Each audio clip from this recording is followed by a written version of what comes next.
And in a follow-up, a private school in Ashland is right down the street from the emergency shelter that's going in. It'll open on November 1st, and while the school and the neighborhood is supportive of rehousing efforts that are being done there, they're concerned about the long-term emergency shelter and how people will be using it and how it will be filtered with background checks. I spoke to the school's administrator about what her school is doing to add safety measures for the kids.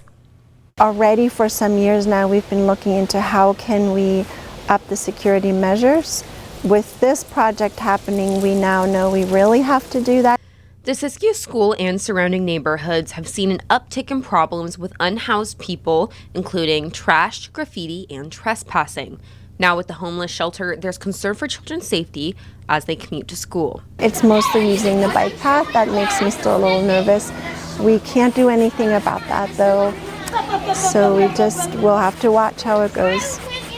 The school had a positive meeting with the city last Wednesday and will even be receiving a grant to secure the school grounds. And how does that make you guys feel? It's great. I'm super grateful to the city for doing that for us.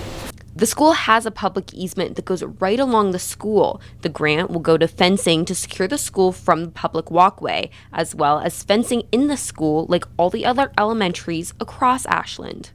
The shelter was bought and created with funding from the state. Governor Tina Kotek signed an emergency bill into place that provided funding if communities created resources for homeless. The goal is not to build more shelters. The goal is to provide a place for people to get safe and stable. When Governor Kotek was in town, I asked her what she's doing to hold homeless accountable and make sure they follow laws and regulations of the shelter going up in Ashland. What are you doing to kind of continue with overall making sure that situations are getting solved? Yeah. Well, I think the number one thing the state can do that I am committed to is really working with local communities to address the issue that's happening in their communities. Many people in the Ashland neighborhood expressed concerns that the 30-bed shelter will not receive funding past January when the governor's declaration ends. But she said that shelters across the state will receive funding if they work to rehouse people. Cities have the right, residents have the right to set some boundaries of where people can be in terms of sleeping outside. And just moving people around is not going to solve the issue. So that's why we've been focused on more shelter beds, rehousing money.